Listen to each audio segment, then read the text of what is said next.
Hello, good morning. Good morning, BBs. It's too early. It sure is. Welcome to the first, best, and only morning show in existence with the second best and only set in existence. Second best? It's the second set, but it is the best set. It's the second best set that's ever happened. Second, I don't think that's that's how that phrase works. No, I think it's good. I think I said it perfectly, and we haven't taken too long of a time off, and my brain is fine. I also don't know what to do with my hands without a desk here. I don't like people perceiving me below the waist, and yet I can tell that everyone is doing it right now. If you're doing it right now, stop perceiving me below the waist right now. That's illegal. Well, hi, good morning. We've missed you very much. It's been a while. Do forgive us and bear with us if there are any kind of technical things, if the microphones sound weird or anything. I've got a whole new setup here. We got brand new microphones. Look, if anything about this is weird, you know our rule. Shut up. Just be cool. Just everybody be cool. Just be cool about it. That's all. We've been gone for a while, long enough to for people to construct an entire new building. Yeah. I think we've been offline for almost a month. Yeah. I think it's been like a month. What have you been up to? How was your PAX? Mine was not worth it. We were offline longer than anticipated. We were taking like a little break for some construction beforehand. This is what we were working on. Mm-hmm. And then the plan was we come back from PAX next day. We're here, we're back, we're live. Unfortunately, that was interrupted by both of us getting COVID. It's cool. I'm glad. I'm not done with having COVID yet. To be clear, we are both negative. No, I mean, we've been very careful. In my life. Yeah. I'm testing COVID negative, but attitude-wise, I am COVID positive. I am ready for more.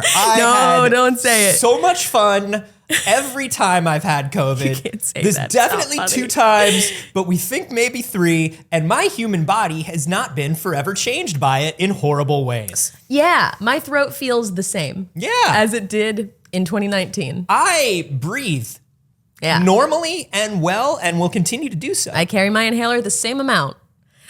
Anyways, Tom Biden said, I see ankle, shocked Victorian gasp. Hey.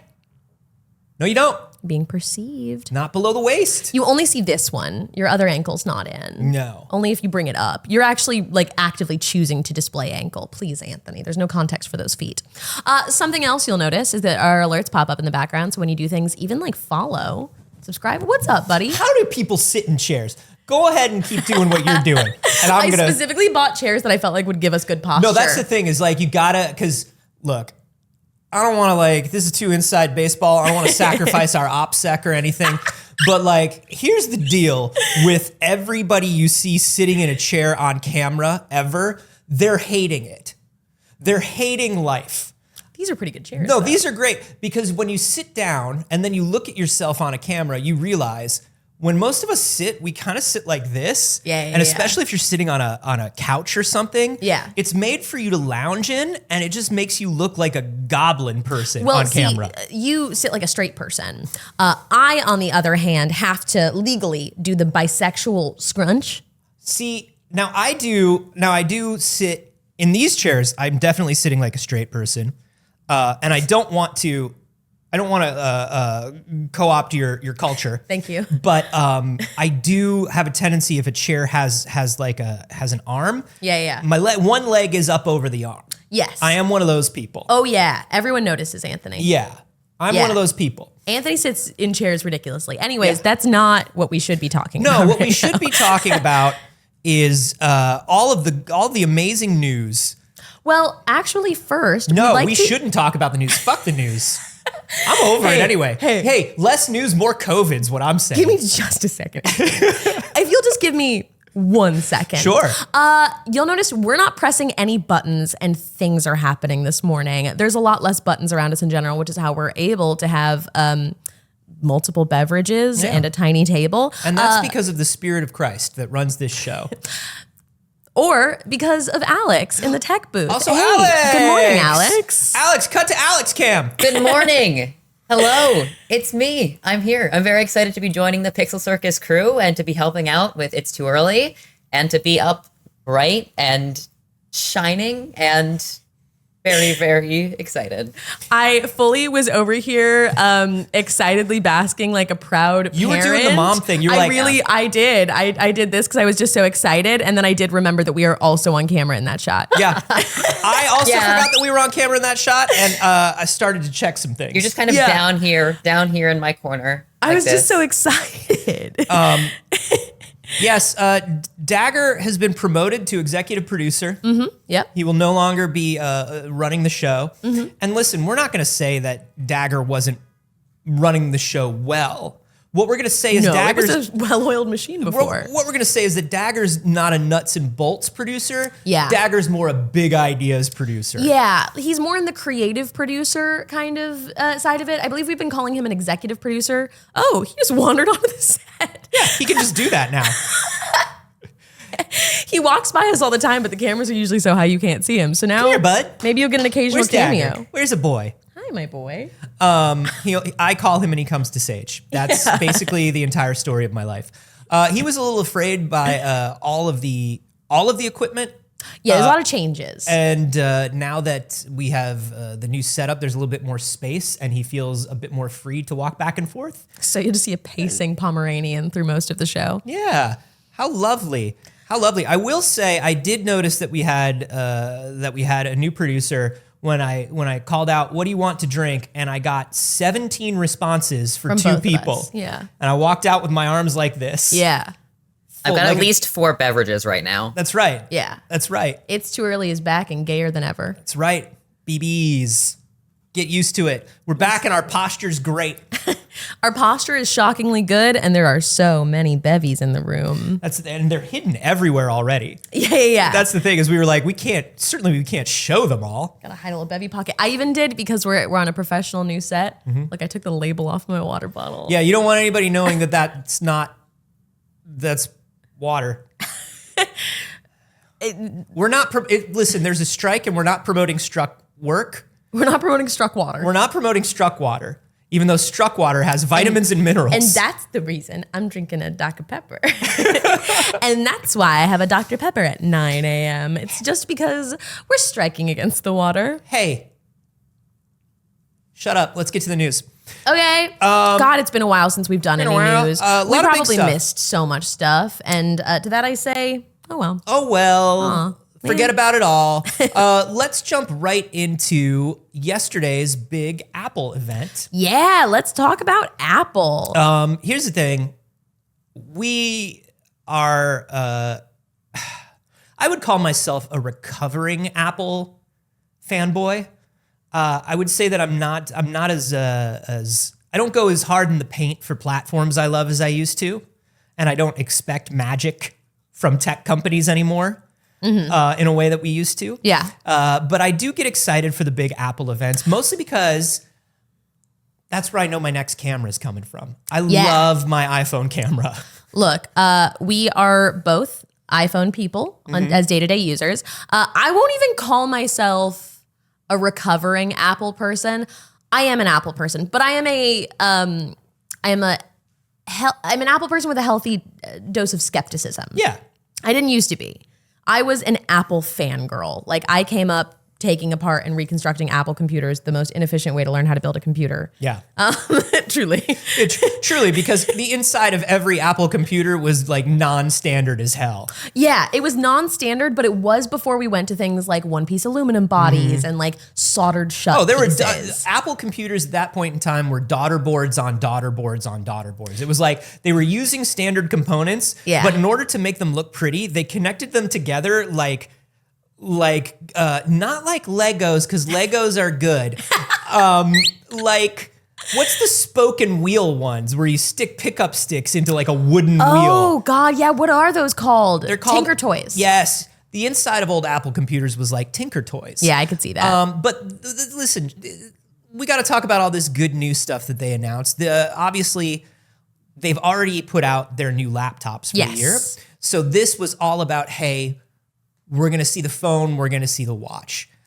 The watch is one of those things where I own one, I wear it a lot. I don't wear it all the time. Yeah. But for me, it's fancy fitness tracker. I don't need a watch. See, I don't use it for fitness tracking. As I've mentioned on the show, the only time that it's ever been a fitness tracker is when I have panic attacks and it says, good job, keep going. I love it just for getting my messages because my phone is always on silent. I am a forever silent phone girly. It's good for when I set my phone down and I can't find it. I can ping it from my watch and that's lovely. But B, I don't like to have my phone on vibrate because that still makes a noise, like if I'm streaming or something. But the little like ping in my wrist when I get something that no one can hear, my favorite way to know that I have a message without feeling like I need to like urgently check it. Well, there's a social cue of checking your watch. Yeah. That's more subtle than checking your phone. It used to be like checking your watch was rude, but now checking your watch is less rude than We've checking. found something more By the way, rude. Alex, take a fancy single on this. Take a fancy single We've on been this. doing singles. I haven't seen a single yet. I want to look at the We've been monitor and doing see a fancy singles. single. Oh, You look so dang. pretty. You look good. Anyway, as I was saying, but the watch I wear for fitness and health stuff now. Yeah. Particularly because COVID has not ravaged my human body and everything is fine and we're good.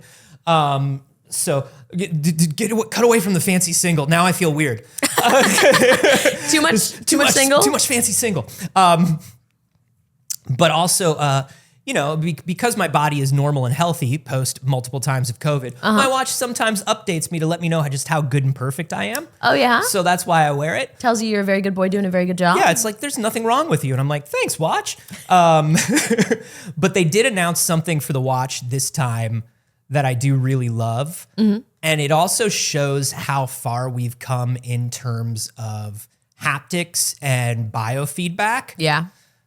The coolest thing about the new watch is if you get a call or a message and you want to respond to it on your new watch, you do this. What?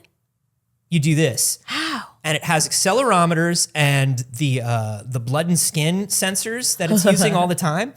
That's so It's using your disturbing. blood and skin. It's got blood and skin sensors. Yeah, every Apple Watch has blood and skin sensors, and that's why it's the most metal of the watches. Okay, I've got into it. But now, when you want to answer something on the watch, you go like this, and it just like picks up. And then you think it. And then you think what you want to reply, and it sends it.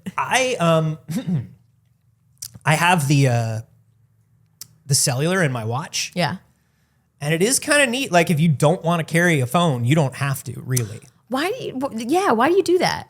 You don't even wear your Apple Watch that much. You pay for cellular on it?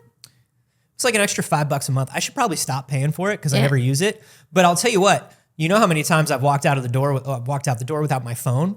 Multiple times a week. Sometimes I walk out without my phone, but I am wearing my watch. So you've got like And I'm fine. phone light. Yeah, I can pay for things. I can answer calls. I can do everything. Oh, that's the other thing. It is nice for Apple Pay. I got fully converted to being an Apple Pay person. I will love Apple it. Pay anywhere I can Apple Pay. I think you used to ask me, you'd be like, why don't you have your wallet with you? I was like, I don't know, Apple Pay for everything. I still need to carry something on me Yeah. because there are still places that don't take tap to pay yet. Yeah. But no, I don't have to though, because you're usually with me. So then if there's a place that doesn't take tap to pay, I don't have to worry. I pay for Yeah, it. because then like Saige, Yeah. my Luddite friend who doesn't enjoy technology, can go ahead and pay with, I don't know, sticks and coins or whatever it is people are using. That isn't Apple Pay. It's very weird because you would think it's like small businesses that are not caught up to paying like to the new machines because it's expensive to upgrade. No. But it's not. It's like I think Ralph's doesn't take tap to pay It's still. large corporations that are still waiting for Apple to give them a break on processing fees. Small businesses are like, we will take your money however we can. And Yeah. if we got to pay an extra 3%, well, we're used to people punching us in the face. Like, that's just capitalism when you run a small business. Yeah. But But the large Kroger's like, but we need the money. Kroger's like, that extra 0.3% that you're charging over credit card processing, we don't like it. Ralph T. Kroger doesn't enjoy it. So the watches were an okay. I mean, also every watch has like way too high a resolution, way too bright a screen now. They're like at 3,000 nits. Wow. The Apple Watch would be the brightest screen in my home. If I had the Series 9, Yeah. it would be the brightest screen in my home. 3,000 nits. You don't need that. God, that's so funny. We haven't actually talked about the iPhone. But now, but they started with the watch and then they went into iPhone. New iPhone, I think there's a lot of interesting stuff about the new iPhone, but the most interesting stuff about the new iPhone doesn't have to do with the iPhone itself. It has to do with the manufacturing processes and the sort of hidden or secondary announcements that I think are pushing towards letting us know just what's inside Apple Vision. Yeah. I mean, one of the big things for everyday users is you are losing your lightning bolt. You're going to fully USB-C. My favorite thing about this is how Apple made it sound like they love USB-C and they invented it and it's the best thing in the world when everybody else has had USB-C since 2013. And we know that Apple most likely only moved over to USB-C because of the UK regulations that everybody had to have standardized charging. For environment. We did it for environment and because we love you. Well, it's also very interesting too because we've watched the laptops zigzag because laptops when the first M1, which is what I have, fully USB-C. There is no MagSafe charger. Right. The next generation of laptops, like 2021, 2022, had MagSafe and USB-C. So we're still selling proprietary chargers. Right. But you can, if you want to charge slow, charge with a USB-C. Which I think is great because if you are traveling, I want to bring one brick and that one brick is like a 100-watt brick. Yeah. And that would be a Steam Deck, that would be my phone, that would be my laptop, that would be anything I want to carry around. Yeah. But if you want to like use your laptop at home, at the office, use the MagSafe. It's hard because like I love just having the one charger. I don't like the thinking about what charger I need to have or whatever. I don't, there's too much thought into having multiple chargers. However, I will say my USB-C bent to shit. Oh, always. My USB-C charger right at the port, like right where it goes in, bent to shit. MagSafe never does that. I feel like I've replaced more USB-C chargers and cables than I've replaced anything of that connector. It just bends. And maybe it's because we don't take care of our things and shut up about it. Really don't. We don't. Oh no. But the average person doesn't. What am I supposed to? I'm supposed to be like, oh, sweet baby, laptop needs to be plugged in. The average person does take care of their things better than you and I do. Yeah, but like not to the crazy extent I think Apple thinks. No. Or the USB, the IEEE Commission, whoever's inventing the USB-C. Yeah. Stevie USB. Now, yeah. The thing that I love about the USB-C is they also brought along with it some things that they call features that are normal shit. And they're normal shit. The first thing they were talking about is how fast you can transfer like big files now. Oh, you need to transfer a photo or you need to transfer a big QuickTime file? Or are you using those QuickTime RAW video on your iPhone Pro? You won't believe how fast USB-C will. Yes, I will, Tim. It's USB-C. I've had USB-C for 10 years. I know how fast USB-C is. Yeah, I've been doing it. All my drives, USB-C. I know how fast USB-C is every time I have to plug in an iPhone to do anything.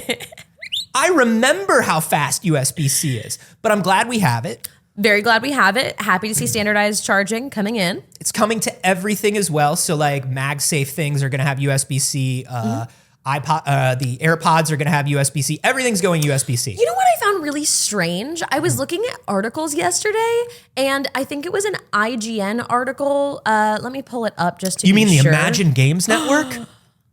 Can you believe it? Imagine Games. The IGN website, I'm going to double check. They had an article go out talking about this event, of course, and talking about the new AirPods, and they were like, AirPods are getting USB-C charging, but but only if you buy a new pair. And people were like upset about that, and I'm very confused because like, yeah, I mean of course it's different. It's where new. are you gonna? What would you do? Simply, what would you do? Do they send you a kit to rip out your current port and put in a new one, or do they think people want them to sell just the case? To charge their existing AirPods. You take it to a little AirPod doctor man who treats it very nice and gives it a nice little checkup. Yeah, it's got to be the new stuff. Because here's the deal: even if they sold you a new case, which they will sell you, there it is. Yeah, it was there. If they sell you a new case, my ADHD people will know this. The new case basically costs the same amount as a new AirPods. Yeah. Half the technology is in the case. I have gone to buy replacement, either a single AirPod or case, and every time just been like, I'm just going to buy a new pair of AirPods. Yeah, it's like an extra $30 or something. So I mean, you could save $30, but also like you could just plug in a different charger, or you could like use the MagSafe charging or the wireless any of the other things that AirPods can already do. Does it have the? Yeah, the new ones do. Oh, interesting. I think this thing. This thing. I'm being technical when I say that. The Apple this. I still have, and I will probably still have for a very long time, one cable that is plugged in under my couch that comes up that has like a metal tip that flips around and charges micro USB, USB-C, and Lightning. And I will keep that around forever because no matter what people tell you, you will have something for a very long time that will require that one other tip, and you will not have it around. You're gonna have like a tiny little rechargeable speaker, and you're like, I need a micro USB. Dude, I feel like I just got the last mini USB thing out of my life. The one that looks like a little hat. Oh yeah, absolutely. I just got the last little hat out of my life. But so USB-C is good. It's standard. One of the things that I really loved is they talked about plugging in a hard drive to your iPhone. And if you are recording video, which the new video now accepts, you can do log color correction on it, which is huge. It's built in. You don't have to use a third-party video thing to do log. So video nerds are going to love that. But also, it will do ACES color correction, which is the motion picture standard color correction. Yeah. So it's got a lot of cool new features in it. But one of the big ones is if you plug in a USB-C hard drive, like a little flash drive, you can just record until you're out of space, and you can go up to 4K 60 instead of 4K 30 on the phone. Yeah. Which I think is huge. Which is very interesting because they're leaning really hard, it seems, into gaming. They talked about enabling ray tracing on your phone. So this is where the stealth announcements come in, I think. Yeah. So their new chip is the first chip, they said the industry first, to be done at a 3 nanometer process. So they're moving from the A17 to the A17 Pro. And the 3 nanometer process, I think they said that like the transistors in it are 12 silicon atoms wide or something like that. It's a huge, huge deal. Number one, because we've all been talking about how huge Apple's processors are, like physically large, to the point where it's making them sacrifice some things to keep their systems, particularly their laptops, small. Yeah. So that's a big deal. And it's also going to be a big deal because of all this real-time ray tracing and effects and things that they've added. They announced Resident Evil Village. Yeah. Coming to the iPhone. Yeah, why not? Let's do it. Yeah, like, sure. But then and I thought that was like wild because Capcom was just like, hey, we never would have done this, but now we can do it. It's got the juice. The other one that was interesting is they tried to have like a big Ubisoft announcement where they were like, hey, did you know Assassin's Creed Mirage is going to be coming to the iPhone? Yes, it started as a mobile game that they turned into a console game because they don't have a new Assassin's Creed to release. We know that. So yes, but the interesting thing about that is they talk a lot about how small this chip is, the ray tracing, the fact that the new iPhone can record 3D videos and photos to use on Apple Vision. But the thing that was really, really interesting to me is all of that stuff they were talking about on the A17 Pro. Doesn't that all sound like stuff that you really, really need in a gaming headset? It does. So your theory is that a lot of this is like market testing essentially and like preparing people for I think devices that play well together for I think the VR headset. This stuff is probably a scaled down version of whatever chip is in, or the same chip that's in the Apple Vision Pro. And I think that's interesting because it does a lot of stuff. It has their own dynamic upscaling now, their own version of like DLSS or FSR. That's all built into it now. This all to me sounds like the sort of stuff that you really need for a high-end VR or AR headset. And like we know bits and pieces so far about the Apple Vision, but I think they're leading with iPhone. Like, I don't think Vision's going to be their priority. iPhone is obviously the priority for Apple at any given time. And they're trying to bring back gaming on iPhones, which I think is really interesting. The Pro chip is a 6-core CPU that they say is fast enough to compare with some desktop PCs, which is very impressive. And Apple has never been known for gaming. So trying to come in from the mobile side of the market is very interesting. It's the smartest thing they've got going. I think that's actually really, really great because they're not going to compare. Even though like I can game now on my MacBook, I'm not going to. Yeah, and I think the biggest thing that they have is that technology that allows people to develop for iOS and then go directly to desktop. Yeah. Which they've been hyping up and they've been using for a very long time. It's part of the Metal framework. But the Metal framework is also, I think, what keeps most people out of making games with Apple is because you can't use things like Vulkan, you can't use things like DirectX, and so you have to use Apple's like Metal API. Yeah. And a lot of developers don't do that, and then like you have to write something that like, or use something that translates Vulkan into Metal, and so you get a lot of like performance hassles and things. It's just not worth it. And people just know that like people don't buy Macs for games, Yeah. and so there's no reason to target that really.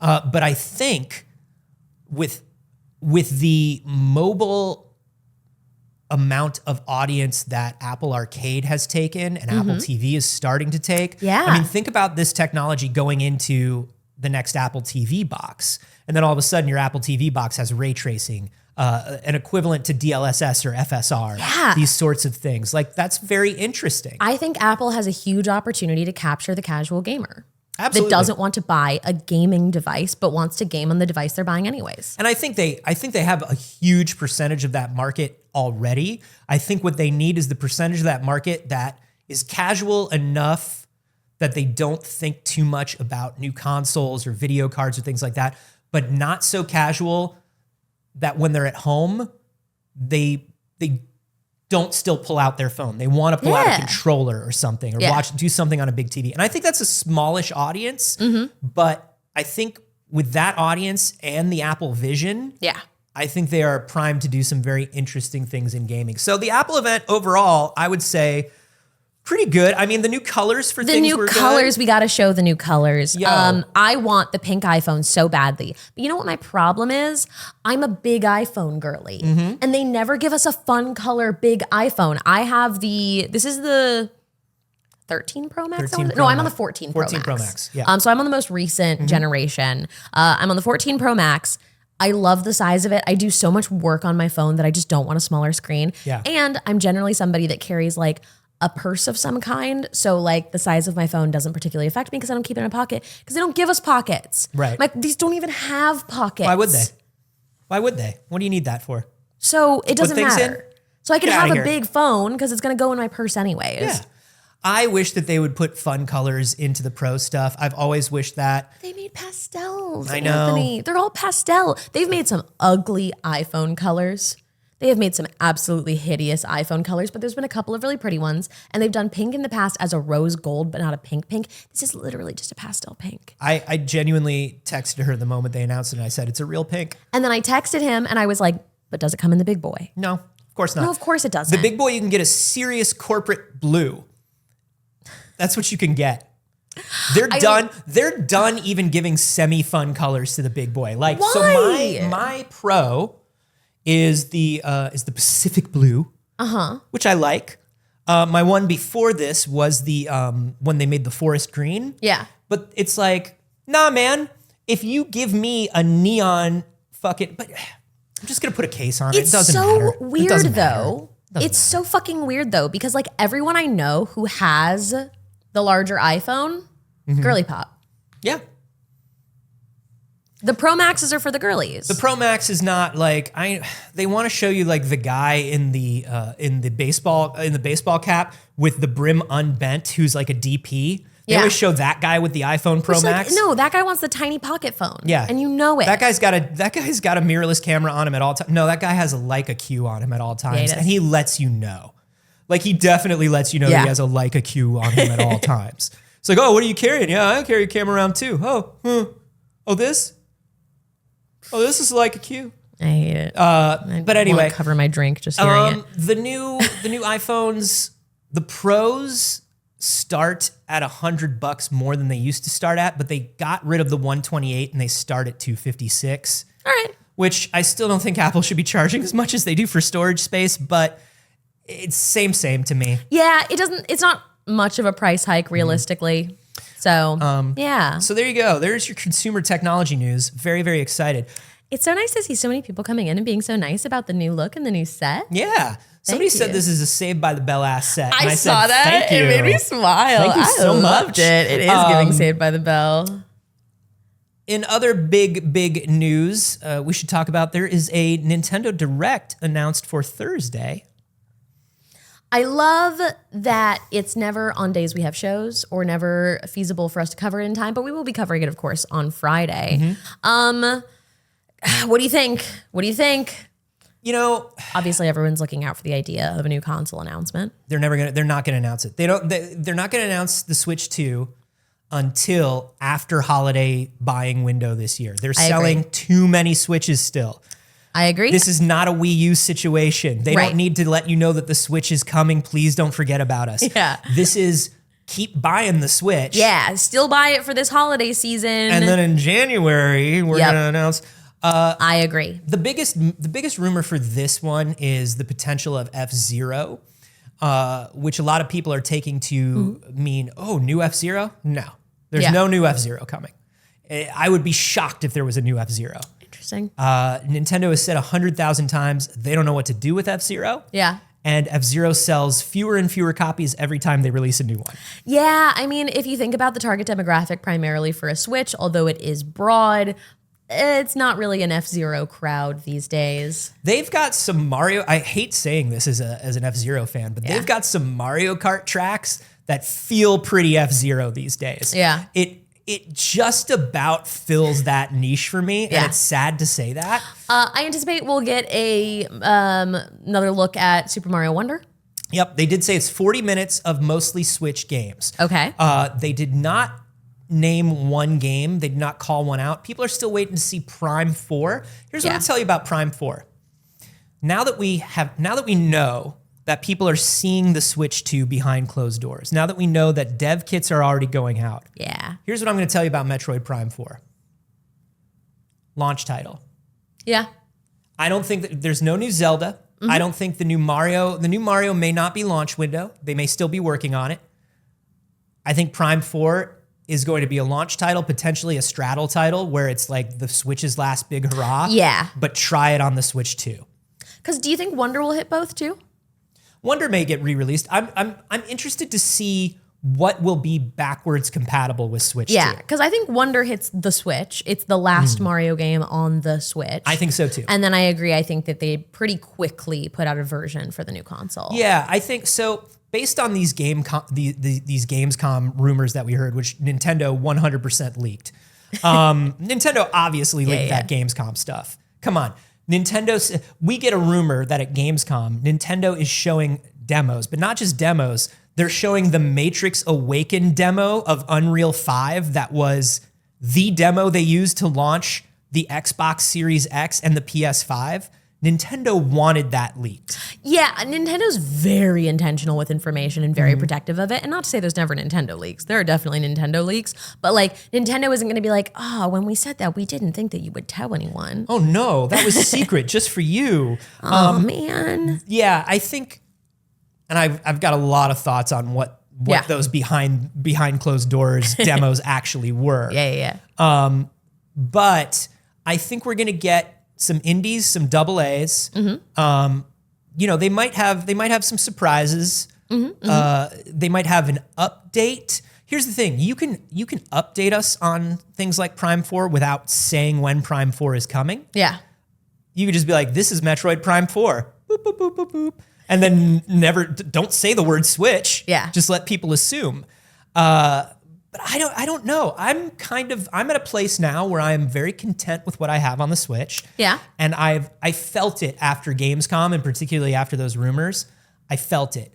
I felt the turn in my brain that New went console. That went new console. New console time. I'm feeling it. I think they want it out by summer next year. But I think that's aggressive. I think it's holiday next year. Okay.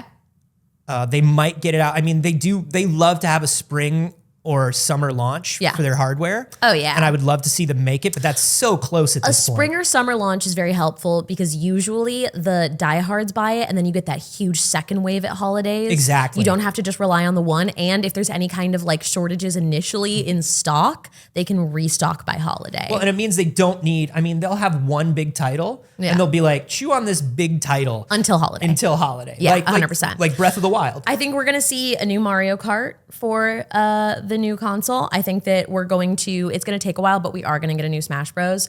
They walked back real hard not that long ago on the like, this is the last Smash Bros. And they were like, well, I mean, there could be more Smash Bros. It was like, I wouldn't mind. I mean, that came from Sakurai mostly. Yeah. Like Sakurai was mostly like, I don't know how they do it without me. Yeah. And that's true. And I don't think they need to. I think we all thought like maybe it would be Sakurai's last because he was also saying, hey, he was saying it was going to be his last. He was like, I think this is it. I think I'm done. I don't know how they could do it without me. But now he's running his own company. He's had a little time off. He's not on that Nintendo schedule and that Nintendo pressure. And maybe now he's like, I could come back and consult on another Smash Brothers. I don't know. I think it might be because of a conversation that they had. I think he might have been like, I should probably take that back a little bit because I might be able to get on this Nintendo money. That could be as well. Maybe there was a conversation already had, but I do think there's a new Smash Bros. I do think there's a new Mario Kart.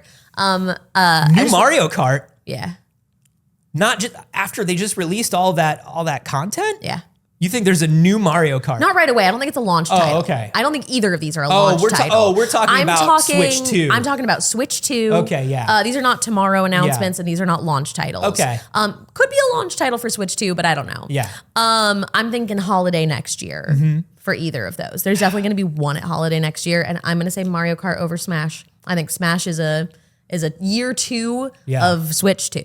So what do we think this F-Zero rumor is? Because I think a lot of people are saying they think it's GX, the GameCube one coming to the Switch, which I think could be fun. You know, they obviously have that emulator running that ran Sunshine pretty well. Yeah. I think it might be Switch Online stuff. Yeah. I think there might be a few F-Zero games with like a few touch-ups coming to Switch Online. I can agree with that. Again, I just don't think that there's much of an audience for much more. Yeah, I'm hyped for F-Zero, but like I'm not an F-Zero person, and like I don't know. I just feel like the Nintendo library does cater to me a lot. And whenever there's a game where you're like, well, is there going to be this? I'm like, probably not because I don't want to play it. All right, but F-Zero, but also with gay witch dating. I'm listening. Okay, hey, can I tell you something? F-Zero, but you manage the concession stand at the racetrack. I want a little Cooking Mama style mini game in it.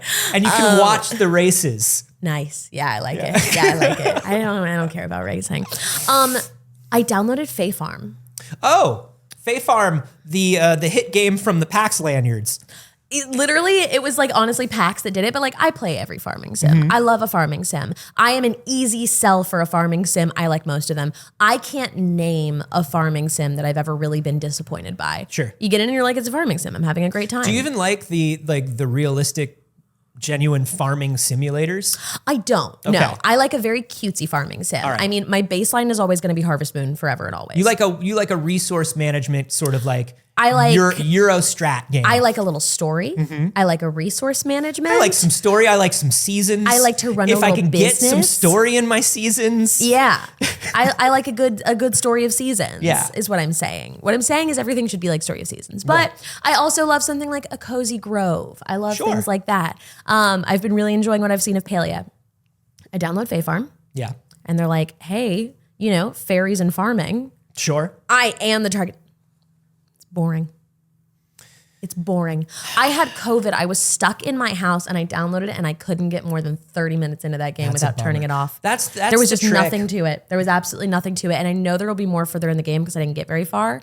But I was just like, you got to hit hard on an intro of like introducing this town. And I think that what sells a like town sim for me of any kind is like, you got to hit me with compelling characters. Yeah. You got to hit me with some friendly townsfolk that make me experience something that as a millennial, I will never experience. I got to get that letter from my father /uncle/grandfather. You got to show me working at an office I dislike. You got to show me, why am I leaving the big city? Right. Tell me why I'm leaving the big city. Tell me about all of these strangers that already love me. Yes.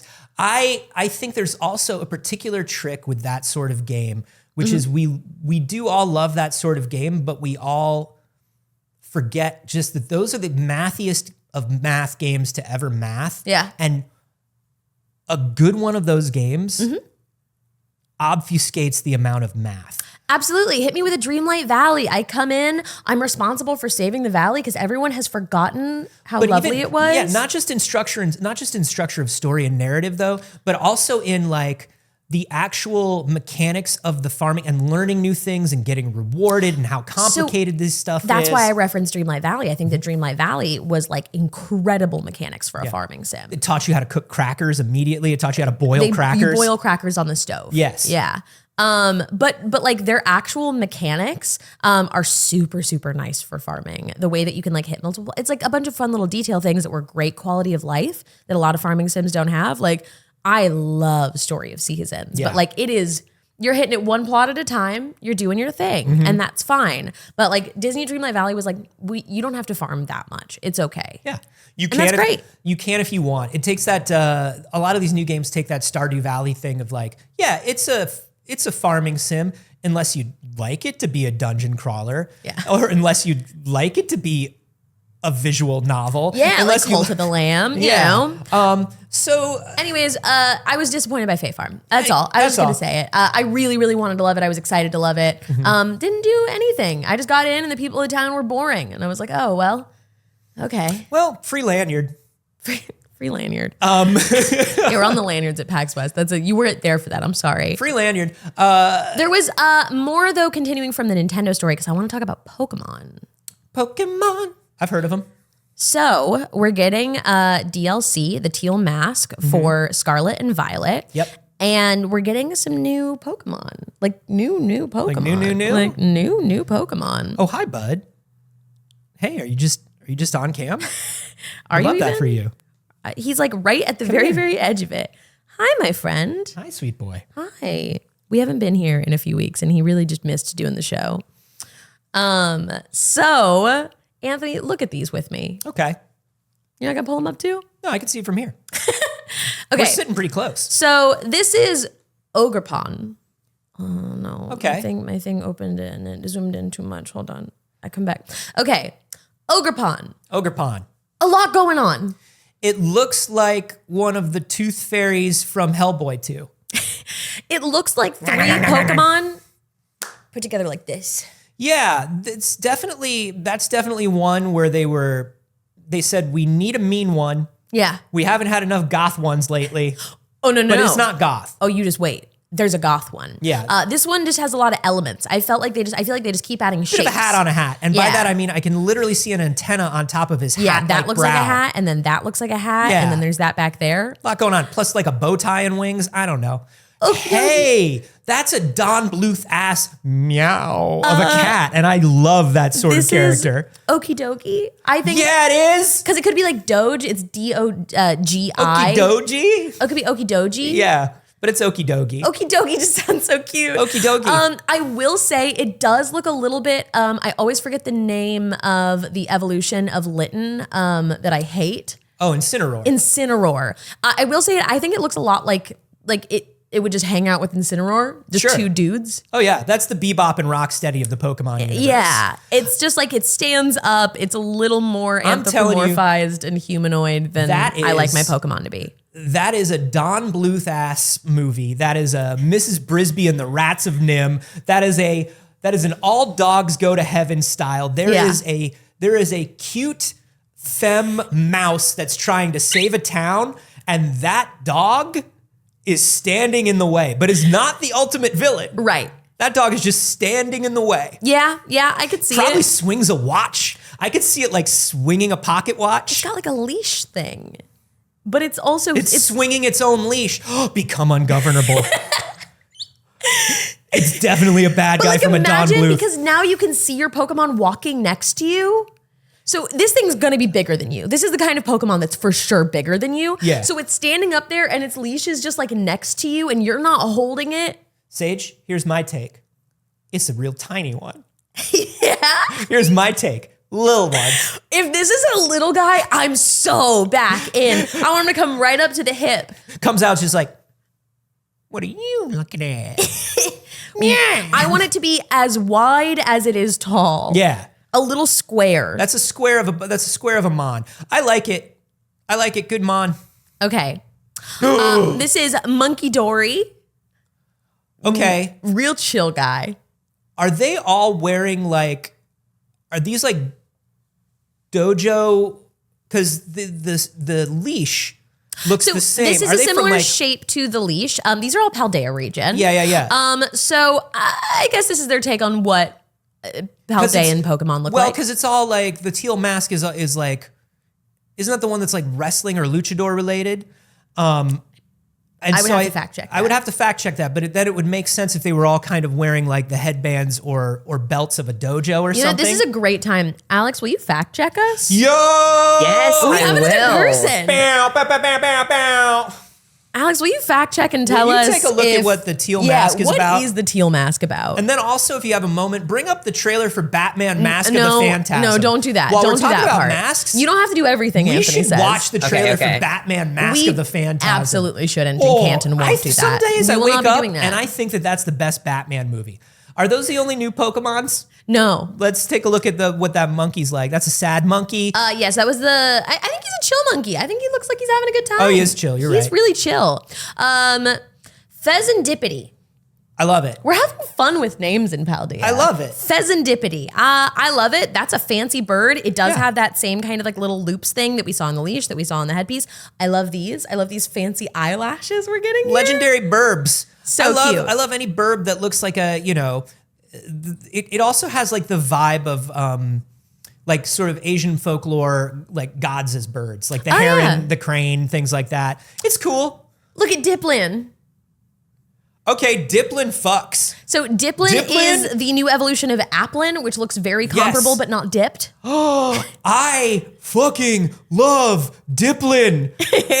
I like this candy apple idiot. And look at how smarmy he is. I don't know why he's making that face. I don't like something coming out of food. I've been dipped in caramel. I don't feel- What have you been dipped in lately? So there's nothing. two ways that Diplin appears, where it's just the eyes sticking out and then the entire head pops out of it. Love it.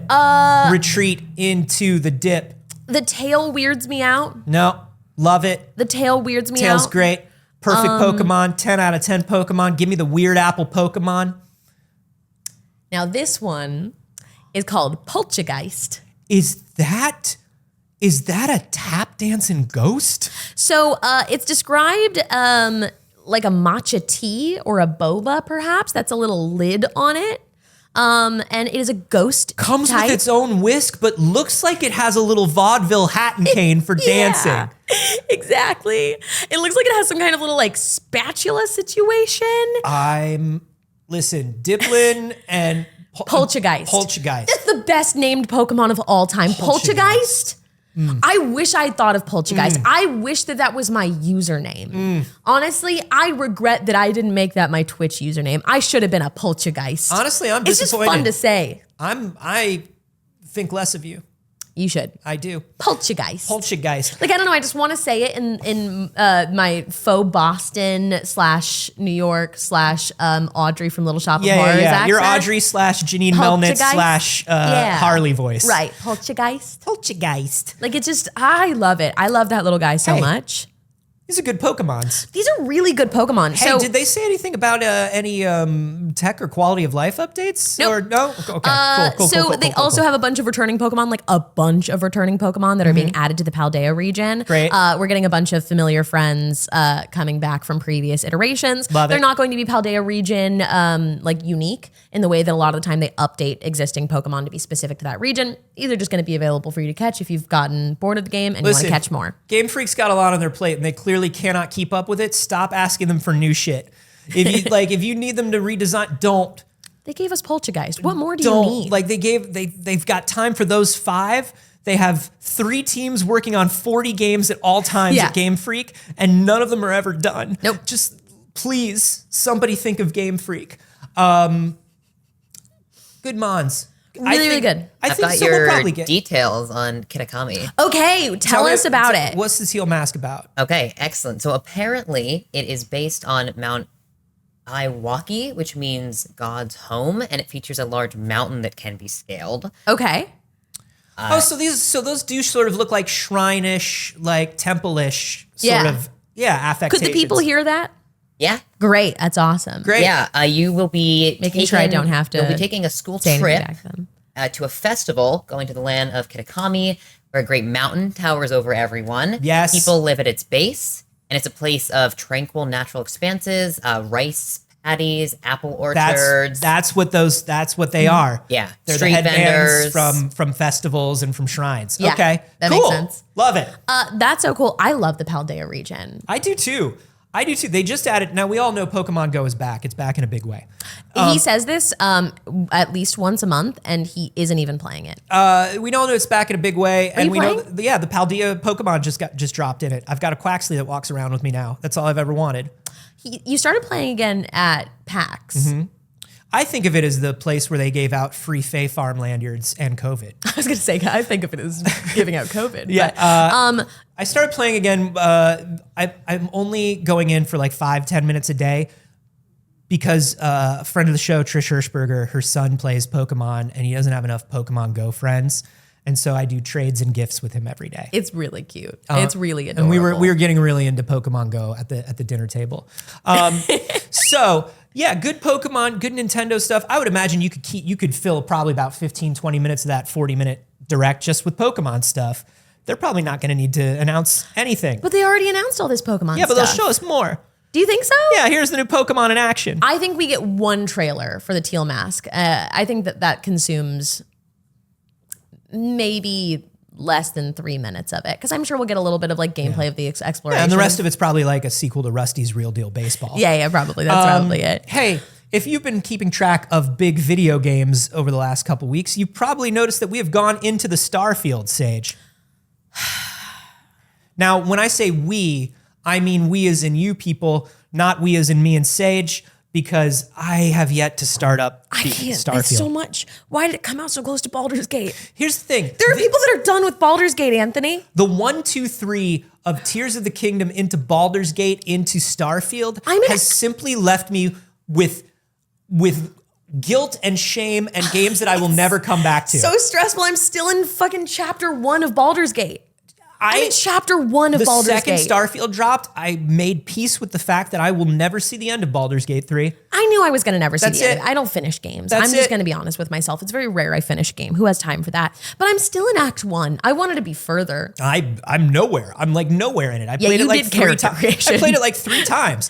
I think, but I want to go to space. I want to go to space. I've been looking forward to Starfield. I want to go to space and I want to be in the Starfield for all, like they say. I just needed more time. And the problem is you want to catch it because like there's been this like social phenomena, especially in our circles, because we're people who play Dungeons and Dragons, and the like crossover point between our video game people and our Dungeons and Dragons people means that we all have something to talk about right now. Yeah. We all have one mutual thing that we can all talk about right now, and it's been Baldur's Gate.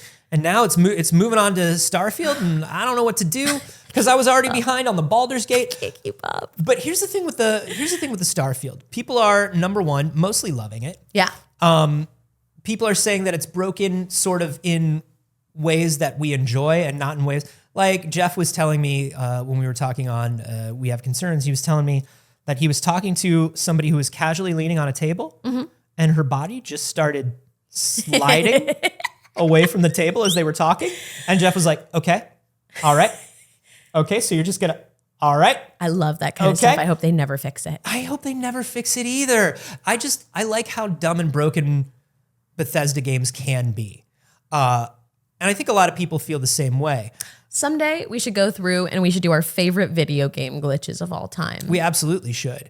I bet a ton of them are from Bethesda games. Yeah. They're a reliable glitch mine. But there are some things that Starfield is missing or is buggy about that people are like, well, this is kind of unacceptable. And a couple of those things are, number one, people are saying there's no field of view slider. And in a first-person shooter, something that's mostly a first-person shooter, Right. People are like, hey, I don't want to ruin your cinematic intent or whatever, but also I don't want to get nauseous. Can I please have the field of view that I need to not get nauseous? Some of the other things are like FSR2 is doing weird stuff for people. That's AMD's upscaling tech. And AMD's upscaling tech is on version 3.5 now. And for some reason, Starfield only supports FSR2. And so you get a lot of those things like the speckles like flickering on screen and the smears and the ghosting. Like That's people not fun. Like people are showing us they're like shooting their gun. The bullet casings are like ghosting. And when you switch your gun, you can see like the ghost of the old gun for a few frames. Like FSR2 does like a lot of this stuff. I do want to point out a couple of fun glitches from chat. Where did it go? Snorlaxing. It said, I had to talk to a guy in the floor on my first mission, just a torso and a head. Yeah. And then Blade of Creation said, there's an animation loading screen for when you travel within the same solar system. It shows your ship traveling. My ship has apparently picked up its own small asteroid that goes everywhere with it. That's so adorable. I love that. You have a little pet asteroid. It's like when Paul Dini would write an episode of Tiny Toons about like a sad kite that follows a child. Yeah. Alana Pierce, friend of the show, Alana Pierce, people were talking about how the travel in the game is not No Man's Sky style travel, which is fine. There's a lot more going on in this game than there is in No Man's Sky. Yes. But she was like, I'm not going to fast travel hyperspace to this planet. I can see the planet. I'm going to fly to it and see what happens. Okay. She flew to the planet. The planet was clearly just a billboard texture. And then she flew into the planet and couldn't see anything. She's like, oh, I'm here. I've arrived. I'm in the planet. So like stuff like that is okay. Like stuff like that is fine with fine me. and fun. Like I like one of the fun things about a game that's like, look at this world that's open and persistent and blah, blah.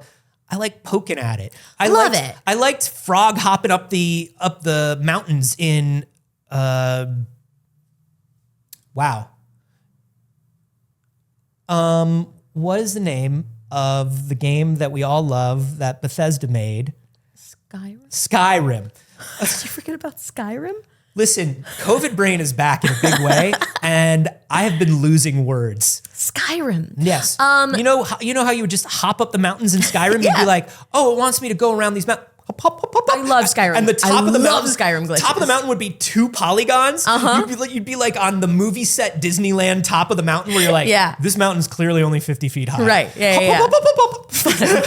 I love it. I think the best parts of Cyberpunk were accidentally taking that guy on a mission. Yeah. I think that was the best part of Cyberpunk. The weird It Follows guy who just he was like, you'd turn around on a mission and be like, yeah.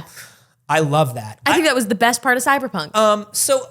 There's fun stuff, but this busted stuff is busted stuff. Busted stuff. And it's hurting stuff for a lot of people. And so the modding community is here.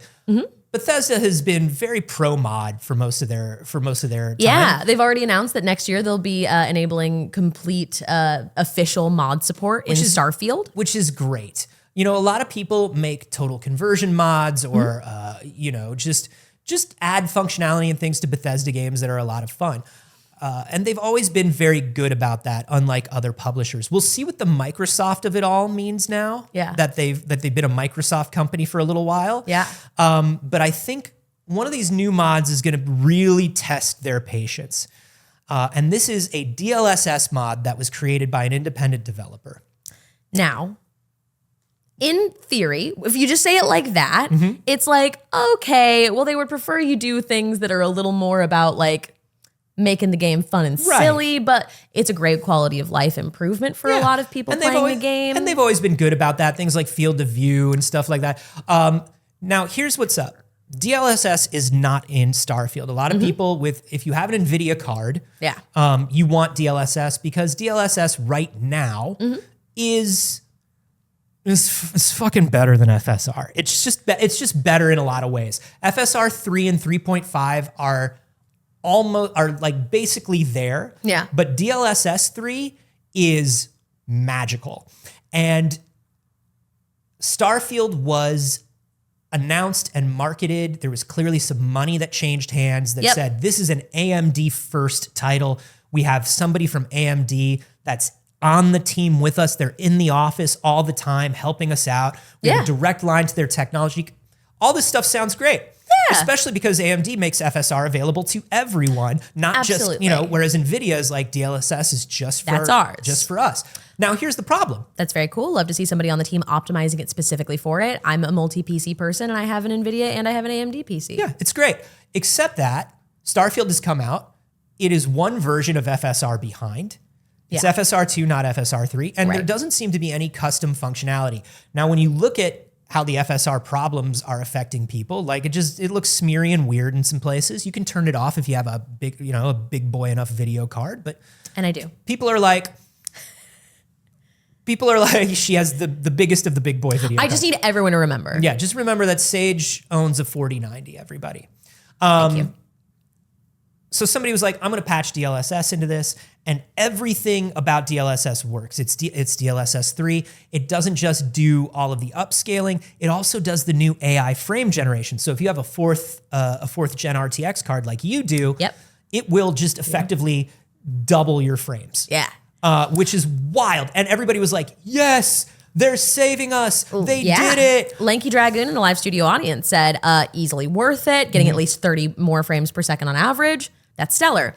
But what they said in this chat message was, I spent the $5. Here's what's up. The developer of this mod put the mod behind a Patreon paywall, which is fine. I pay Patreon memberships for a lot of stuff. People who develop emulators, I love it. And it's a great way for somebody like this to recoup the money that they spent 100% making this. They put a lot of work into this. They've done something that's really, really cool and improving quality of life for a lot of people. It's well worth it. $5 is nothing for that. Now, we do hit a problem though. Bethesda can't let that happen, most likely. They might turn a blind eye and they have in certain situations, but this has started gaining press, and I wonder if AMD is not going to pressure them a little bit and be like, hey, this is not cool. And so, Bethesda can say, hey, this is just what it is. We're not going to do it. We're gonna abide by whatever deal it is that they have, and we'll never mention it, but we do have a vibrant community of modders and players that like this stuff, and it's always been something we did. Now, here's where I think Bethesda can come after this person, and probably will. Yeah. And it won't be Bethesda. They'll send another division or team within Microsoft to do it. Probably, yeah. But the problem is this developer added DRM essentially to the mod. And this is where the community kind of went, whoa, what are you doing?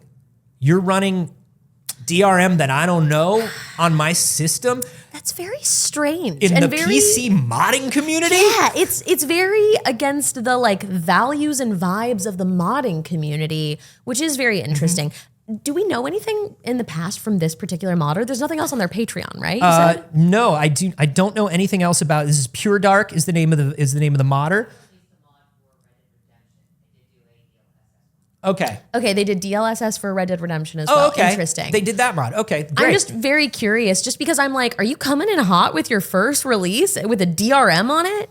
So they basically released this. I guess they had the community support already from their work on Red Dead 2. Yeah. And listen, it's not unheard of for somebody to charge for mods like this. This does happen. It's not usually the way it works, but it's not so out of the ordinary that people are like, ugh. There were a few people that were like, hey, mods should be free, but they're, that's the way it's always going to be. I'm not personally morally against them charging for it. You did the work. You did the work. I'm anti-money, but we all have to make it. Yeah. But the DRM I have a problem with. Yeah, so basically, the idea here is that there is copy protection inside of the mod that basically I guess because it's DRM, it phones home in a way or checks against your system hardware in a way that is not, it's not your average simple copy protection. It's not your average, hey, put in your Patreon email or hey, here's a password that you got from Patreon. It's not that stuff. This is built-in DRM. I don't like it.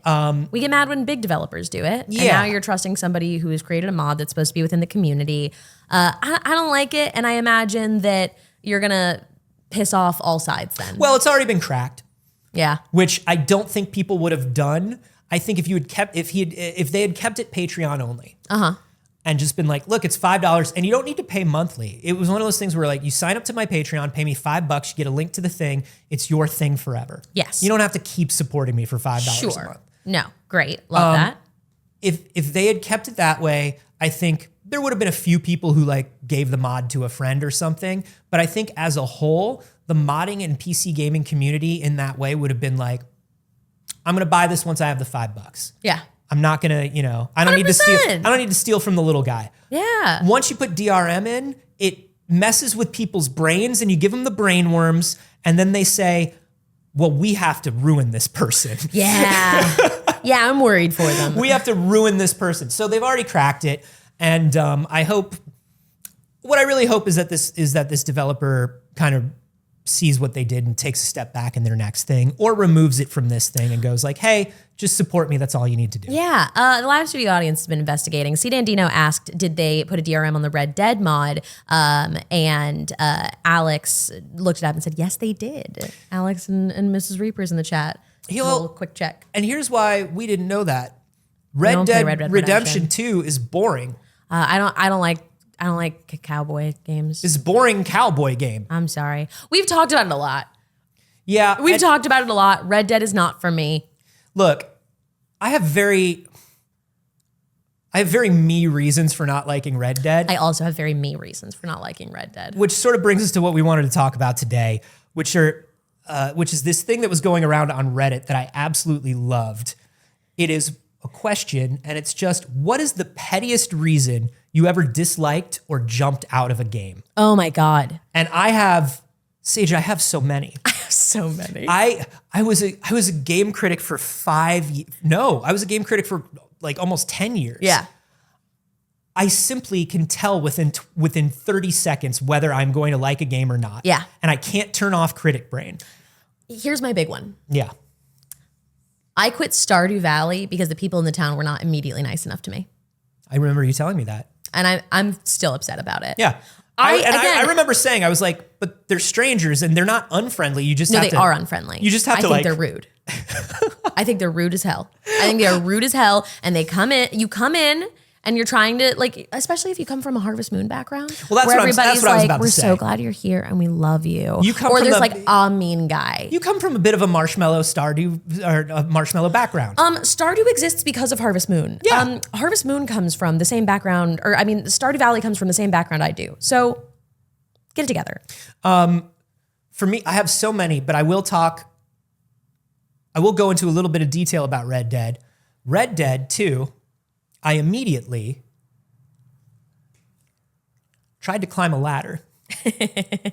And the cowboy man simply was bad at climbing ladders. Yeah. He did not want to go up the ladder, and then when he was up the ladder, you had to convince the man to go down the ladder. Yeah. The cowboy man simply did not want to do that. The cowboy man in a gunfight didn't want to take cover behind the box that was there for cover. And then the game made the cowboy man walk very slowly on a horse for 30 minutes while people talked to me about being a cowboy. Yeah. And I said, no.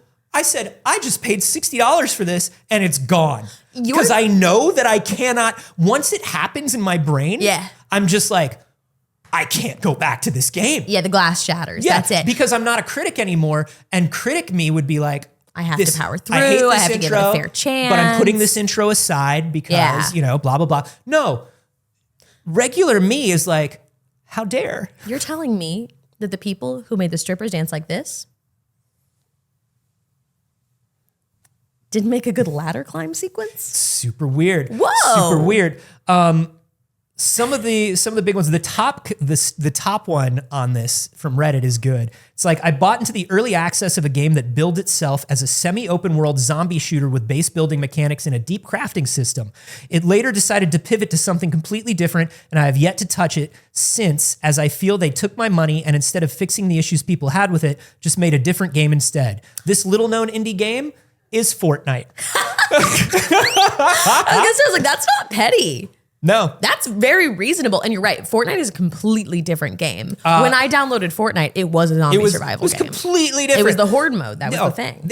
Oh my gosh. The horde mode and the survival mode was the thing. And then they were like, battle royales are popular right now. We'll throw in a battle royale. And they're like, oh, you like this? Oh, you like this? What would you think if Ariana Grande and Optimus Prime kissed while doing it? What would you think? I'm team that's an improvement. But I'm team that's an improvement as well. A lot of people said that they won't play Apex, talking about team games. They won't play Apex because Apex means we're not getting a new Titanfall. And I'm like, yes, stay that kind of petty. I love it. That's exactly the kind of petty I enjoy. Do you see the My Hero Academia characters are coming to Fortnite? They weren't already there? No. Oh. I was kind of into it. I don't play Fortnite really, but I was kind of into it. There's also somebody on this Reddit thread that I think is deeply cruel and fucked up because their profile picture makes it look like there's a hair on your screen. Oh yeah, that's messed up. That's rude. I hate Reddit. I've got one that said, if I hate a voice actor's voice and there's no way to change or turn off voices, I'm out. Yeah. When you know a lot of voice actors, it can ruin games for you. There's some games I can't play, and it's not because I'm going to say this. It's not because I have a bad relationship with these people or anything. Yeah. It's because I can hear my friend. Yeah. And sometimes that's fun. Sometimes that's like, okay, it depends on the kind of character they are. Yeah. Sometimes. And you got a friend playing a romanceable NPC? No. It depends. For me, it depends less on the character that my friend is playing and more on how much I was looking forward to the game and getting immersed in the game. Like I have a friend, like one of my dear friends pops up in so many games. Yeah. And I get so excited for her every time because she's got such a range that when I can pick her out, I'm almost kind of proud that I picked her out. Yeah. And I'm always like, I heard you, you're here. And she'll be like, oh my God, she'll be like, ha ha ha, you found me. Also, because like a lot of voice actors don't even really get to announce that they're in things. Yeah. So she's always very excited. And she's somebody who has she talks with a very high nervous voice when she's really talking in real life, but she's always hired to be this woman. Fascinating. Yeah. And so it's always fun to see her. But if I'm really looking forward to that game and I know that it's her, and I'm sorry if you're watching, and I know that it's her, I go, fuck, now I'm just going to be like, that's me and Sarah. I know you. It's me and Sarah going through the game now. That's not a real world. It's a fake game world. Sarah's there. Before it was real. Before it was real to me. And it's less real now that you know the person in real life. It's less real now that I know that person is pretending. That's not real. That's not really Vampire Queen. That's just Sarah. Okay, here's my favorite from the Reddit thread. You want petty? I stopped playing Pokemon Red in 3rd grade because I had a crush on a girl, and the boy that she had a crush on told me he liked Pokemon. I was jealous of him, and I decided I was just going to dislike all of the things that he liked, so I never played Pokemon again. I love that. God, that's so funny. That. I've got one here that says, I hate Call of Duty because when I worked in a game store, people wouldn't shut the fuck up about it or asking when the next one came out. Yeah. What is the name for it's the avoidance or aversion, something aversion. I have this because of ADHD. Yes. And also you have it because of ADHD. But it's the thing where if somebody goes, hey, you'd really love this, you go, what is that called? You go, oh, fuck you. It's got a name. Somebody in chat will know. We're all nerd. Pathologic demand avoidance. Yeah, there it is. Thank you. Tension. It's that thing where somebody will walk up and they'll be like, you have got to see this movie. Anthony, this is the most Anthony movie. And I'll just be like, I'm not even interested in that, and you don't know me. Yeah. I don't want to see it. I was going to see it, and now that you told me to see it, it's homework, and you can get fucked. For me, it strongly depends on who says it. Yes. When people who know me say it, I love it. I cherish it. Mm-hmm. You know what will always get me, though? Somebody being like, I don't think you'd like it. Fuck you. I'm going to watch all 7 seasons. Favorite, actually. I'm going to love it. It's going to be my whole new personality. Actually, I'm going to get a tattoo of it tomorrow. Yeah. on my tongue. Sorry that you don't know me and I'm unknowable and mysterious. Yeah, I like all kinds of things. Why would you think I wouldn't like something? Sorry that I can like that. Why couldn't I like that? Sorry that your reverse psychology that you use on toddlers also works on me, a grown adult. Yeah. Sorry that we both know it and there's nothing I can do to change it. Yeah. Because I don't believe in free will because my brain chemistry is going to make me do this now. Yeah, Kaylee has to look at me and be like, oh man, you'd probably hate eating these vegetables. Ew, gross. Oh, I hate this broccoli. Oh God, you probably don't even want to drink, or you probably like would hate drinking some water today. Ew. You know, it'd be gross and only for adults, a nap. Kaylee's in the chat. Hi, Kaylee. I did say in the hat. Kaylee's in the hat. Fun little visual of Kaylee. This is what we call the new set. We call it the hat. The hat. This is sort of the hat of the show. I quit Spyro. I rage quit Spyro. It is the only video game I have ever actually rage quit. Like truly and genuinely never came back to it. The Spyro remastered collection, reignited collection, Yes. that they re-released for Xbox. There is a timing issue ever so slightly, and Spyro's very timing based. When you get into it, you're trying to fly and go, you're platforming. Yeah. And you know already. It's the same thing that happened with the Crash one, where it was like just a tiny bit of lag. The animations were just a little off. Everything was just not quite there. And you know that already platformers frustrate me. I have a hard time with platformers. I'm not good at them because I don't have the patience for them. I'm like, just fucking go, shut up. Yeah. But I loved the Spyro games on the GameCube. I loved the Spyro games. I was so excited to play it. And that little bit, just that hair off, was so infuriating that I like had to set my controller down and walk on stream. Yeah. I had to set my controller down and walk away. It's a nightmare. It's one of those things that like the old heads that will tell you to buy a CRT and an upscaler and stuff like that. Yeah. That really like, you know. They're right for Spyro. The people that I'm sort of like leaning towards, but I'm not quite there. Yeah. Where those you'll do it, people- you just won't tell other people to do Yeah, it. those people will tell you like, that's why you got to do it. You got to get a CRT and a lag-free upscaler, and you can't use a wireless controller because it's got to play like perfect. I want the moment my thumb hits, I want Spyro to jump, and it's like, dude, you're just getting old and your reflexes suck now. But like, sometimes these things are off, and it can be so small and Completely it can ruin it. Completely ruin it. Somebody brings up a really good one here. Ergogen in this Reddit says, time limit missions and race missions, especially when they aren't part of the main game. Ooh, you know, yeah. when all of a sudden in the middle of a game, it's like, now you gotta race. And you're like, why would I have to race? Why? We haven't been racing this whole time. Why What do you under mean? any circumstances would I need to race right now? And then especially like the game isn't built for it. Exception, Mario 64. Oh, but yeah. Love to race on a penguin slide. Yeah. And those were built.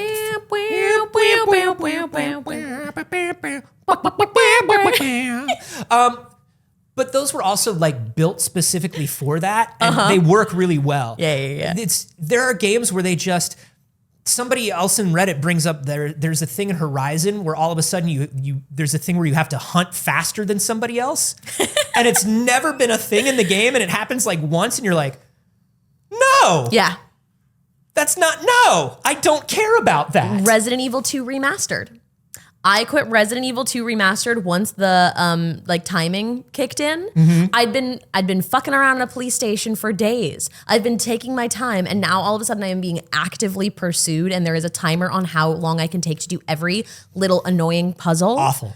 I immediately quit. Yeah. As soon as I am being chased, I was just like, I was trying to continue playing it because Resident Evil 7 is one of my favorite games of all time, and it was the first Resident Evil I played, so I'm doing it all backwards and weird. Yeah. So I was so excited to play Resident Evil 2, and I was really into it and enjoying it, so I kept trying to continue after, and then I remembered video games are supposed to be fun, and I said, fuck you. Listen, anybody who was a cognizant human during the 5th to 7th games generations, anything from like PlayStation to PlayStation 3, anything up to like Xbox 360, we remember the games being padded out because every game had to be 60 hours, and the only way to pad them out was just like, I don't know, now it's a racing mission, now it's an escort mission, Yeah. now it's a find the 3 things mission, and it's like, why would this Fly a plane.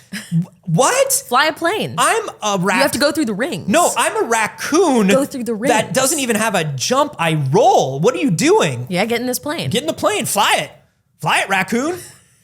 Everyone's counting on you. Come on. Yeah, it was awful. It was awful. Yeah. And to that extent, I would say a petty thing for me is open world games if they're just, and this is wild because it's the antithesis of the thing, but if they're too open and they have too much to do, I absolutely am out. Yeah. If I see 100 different icons on my map, yeah. and it's like, well, you're the greatest killer that ever killed. By the way, can you also collect some yarn? What? Okay. That's weird, but I guess I can. I guess just this once I'll collect the yarn, and then you collect the yarn. It's like, thank you for collecting the yarn. The other yarners are around here, and they need yarn too. And all of a sudden, 50 balls of yarn show up on your map, and I'm a guy with 2 swords and a great axe and and I'm just like, I'm the yarn guy now? Yeah. So is it that you're mad that the missions aren't important enough, or is it that you're upset that there's just too much? There's too much of that kind of stuff because it's not just yarn. Somebody else needs you to walk a dog. Yeah. And somebody else needs you. And then all of a sudden there are 300 icons on your map. Yeah. And it's like, dude. You gotta make a delivery for someone and you're just like, why am I a delivery person And everybody's now? like, you don't have to do those though. Those are optional. Oh, are they? Are they? Or are they secretly the mission that gives you the sword that's good at killing the thing? Or do you not level up enough if you try to just play the story and you have to do all these side quests? Don't tell me I don't have to. Sometimes you don't. Sometimes you don't, but a lot of times you do. But my brain likes it. My brain doesn't like doing it, but my brain likes it being done. My brain likes it being checked off. I really enjoy that very much. Yeah, but that's the thing is, to a certain extent, I do love a checklist. Yeah. If you put me in that same raccoon game, Yeah. and you're like, Raccoony needs 8 coins on every level. I was like, then Raccoony gets 8 coins on every level. It's like some of the coins are hidden, and they're hidden in a way that you can only access with a action replay or a game shark. What? Yeah, it's broken and we never fixed it. Can you beat the game? Yes, I can. I can do it. I'm the best raccoon. I will. This makes no sense, but I'm into it. I've quit games because I felt bad about a choice I made. Yep. I made a wrong choice. I ruined a relationship. I didn't save it in time to go back and save scum it. I have no problem save scumming. I'll say it till I die. This is interesting to me because you play a lot of the Dark Pictures games. Yes, I do. Which are all, and you play a lot of adventure games, which are all like, you've made a choice. Yep. Yeah, that one's hard. Yeah. Honestly, the Dark Pictures anthology is a real test of my willpower to get through a game because you make a lot of wrong choices. Yeah. And then sometimes you find out there was no right choice. And if you want the women to survive, don't play Dark Pictures anthology Yeah, no. games. The right choice is just don't play. I love these games, but it is so hard to save any of the women in these games. They take the tropes too seriously and lean too into them. It'll be 10 skill checks to try and save a woman, and you'll fuck up everyone on an asshole dude, and they're like, he's all right. He's all right. He's fine. He's Johnny Football. I want to read a couple of them from chat. We did start a few minutes late, so we're going to run a few minutes over. Yeah. Mrs. Reapers said, speaking of time limits and not finishing games, I've only finished Harvest Moon once in my life because it has an ending and a time limit on collecting everything. So I'll always restart and just play the first 2 chapters. That's tough. The games are hard because they, on one level, they train us to do everything perfectly and get all the chivos and all the trophies and all that stuff. But then there are some games that are like, the idea of this game is that you play it multiple times and you will be wrong. Yes. And those two things don't interact. It's also completely okay to just play your favorite part of the game. Yeah. I think that's totally fine. I don't save scum, but there have been a couple games where I've made a choice where it has put the game so far off track that I'm just like, not fun. A video game's supposed to be fun. Yeah. If going back and save scumming makes the video game more fun for me, there's literally no other point in playing this video game. The Tension said, quit Legend of Zelda Breath of the Wild before completing the first quest because I spent like 10 hours trying to shoot an arrow right and I couldn't. Oh, the tension is getting harder. That's what I think every time the tension says something. I've done that in games and I can't think of any of them right now, but 100% where I'm just like, I'm just too bad at it. Dude, yeah, there's like it's not for me. If there's a mechanic that I can't get a hang of, I'm out. Yeah. And if there's a non-standard control scheme, we don't we don't have time. If I can't remap to have a good time with the controls, I'm out. We don't have time now. I understand that back in the day when we were trying to figure out games and how 3D worked and all this shit, and we were inventing new genres all the time. People were like, I don't know how the controller should work in this game. We know now. Yeah. We know now. And if I push the button to jump and you do something dumb like crouch or roll or some garbage, throw a grenade. Yeah. The worst is if I push a button in a game and it makes me use a consumable item that I only have a certain number of. Ooh. And I push the button and it's like, you only have 3 of those potions. And I'm like, oh no. You're a bad game. You're a bad game. You do that to me. Yeah, I hate stuff like that. Somebody in the Reddit said Half-Life because I hate the name Gordon because it was the name of my childhood bully. This is funny. That's a good petty reason. This is a great reason, but it's also funny because no, your bully wasn't named Gordon. Who are you where your bully's name was Gordon? That's not a bully name. He was bullying you. His name was Gordon. Look, I'm picturing the fanciest boy.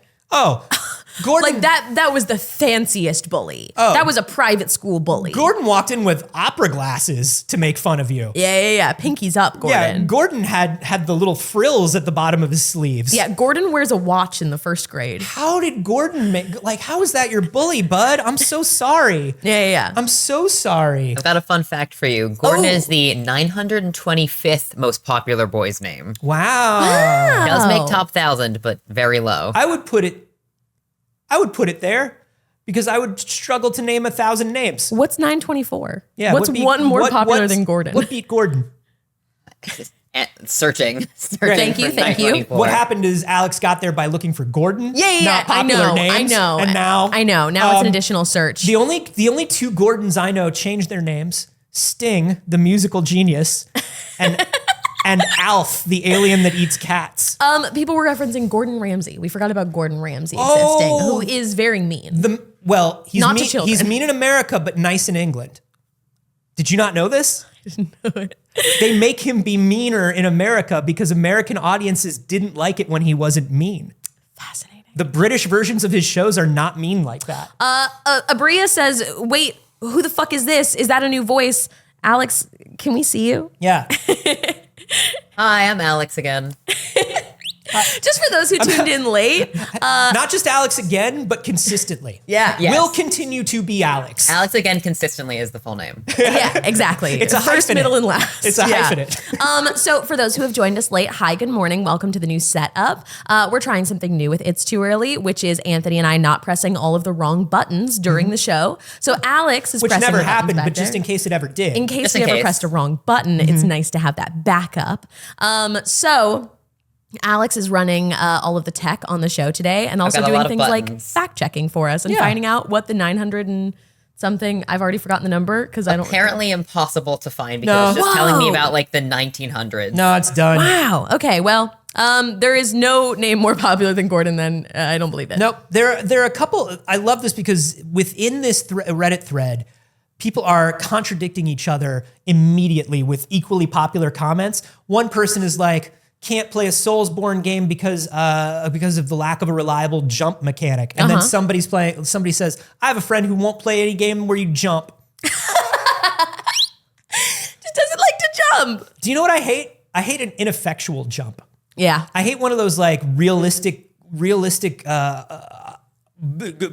dirty man shooters where he's got dirt on his face and he's being real. And when he jumps, he's Tiny. kind of like, Yeah. and he just does like a little hop. Yeah. Because that's what a real person would do. Yeah. But like, it looks not cool at all. but also he fires rocket launchers. Yeah. Off of helicopters. Yeah. So like we could probably get a little more hops in there. Yeah, you could get some hops.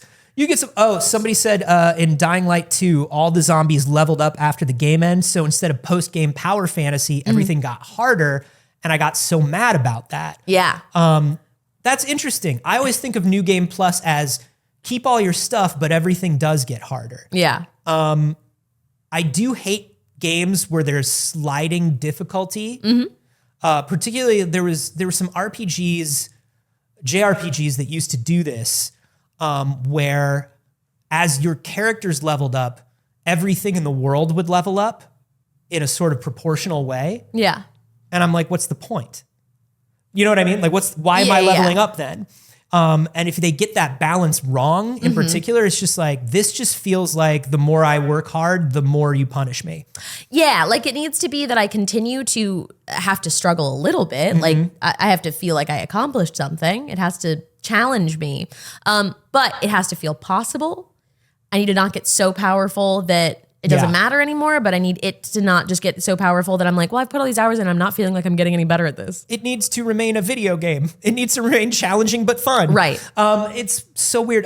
Some people are saying that they hate the loading screen replacements in games that are like, I'm gonna shimmy through this wall, you know, like the ones that started kind of like in Tomb Raider, where where you shimmy through the wall and you can tell it's just loading a new area in. Yeah. Resident Evil loves to shimmy through a wall. Love to shimmy through a wall because Resident Evil used to do the loading screen doors that would float in space and open up, and I used to love those. I was like, what a fun thing. Fun, yeah. But I do like that stuff better than loading screens. I think. I don't know. I think they're both equally boring. I don't think I like one any more than the other, you know? Thank you all for sharing the games that you had the pettiest reason for quitting with us. Your stories are excellent and we appreciate that very much. If you're watching later on YouTube, let us know. Yeah. I'm very curious. Maybe we'll review some of them later this week. We always do a Patreon bonus clip, which we haven't done because we've been offline. So I don't know, if you give us some good comments, maybe we'll react to your pettiest reasons. Yeah, you can also leave those in the Discord if you're part of the community, and you should be. It's literally free to do so. It would be so silly if you're not in the Discord. It would be ridiculous to just like, it's a free gift. It's a free gift of our community. And a much more reliable notification for when we go live, because Twitch notifications are all over the place. And we sometimes forget to do it. So going to the Discord Twitch is the best way to do it. Twitch notifications are automatic, but sometimes they just go out hours after the stream. For sure. Sometimes it'll just be like, oh, you wanted a push notification? But also, wait, when it was live? But also, Saige, sometimes we also forget to do it. Yeah, today we went live as Pixel Prom. Pixel 3-year Prom. anniversary. We shouldn't update the title. So, stuff like that. The Discord knew. The Discord had it right.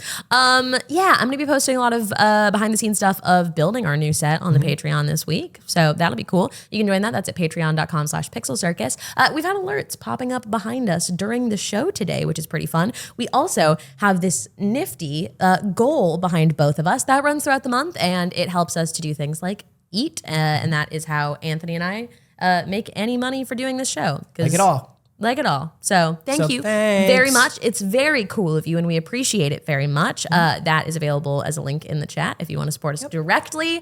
And if you're wondering where your Twitch subs and all that money goes, that goes to supporting the hat. This is the building itself. Yeah. That needs electricity. It eats electricity like we eat snacks. Oh no, I'm not logged in to get to our stream elements. You should be logged in for that. I know. I need to tell them. I need to thank the people. Speaking of going live, I think my going live story is almost posted. Oh, good. Yeah. Oh, that's great. I'm so happy to hear it. I got us a fancy password manager, so we're so safe and protected now, but it means logging into anything is an 8-step nightmare. This sounds like a bad password manager. It's just new. It's just new. I'm going to get my other laptop. There should be just like a bunk and it logs you into everything. Yeah, but I'm on a new computer. Oh, it should just be a bunk. You know, it has one of those bunks. Hey, while we're gone, can I show y'all a picture of Saige? What? I'm going to show y'all a picture of Saige. Why? Alex, can you show this picture of Saige on the stream, please? Your screen doesn't work. It's at the very bottom cell of the, not a spreadsheet because we don't use one of those, but it's at the bottom of the gaming stories for today. You'll see it's under Starfield. Yeah, there it is. Could you please just in row 16, just show this good picture of Paige? I'm sorry, of who? Of Paige buying. How fucking dare you, Anthony? Can we please show this lovely picture of my best friend Saige? I snapped that. It was candid. I snapped that when Saige wasn't looking. Anthony's a talented photographer. She didn't know that I was taking it. Look at the joy on her face. Get out of here. Why am I struggling? I wonder. I come in the morning and I go, what do you want to drink? She goes, Dr. Pepper. Yeah, that's correct. This is my voice. It's my vocal warm up.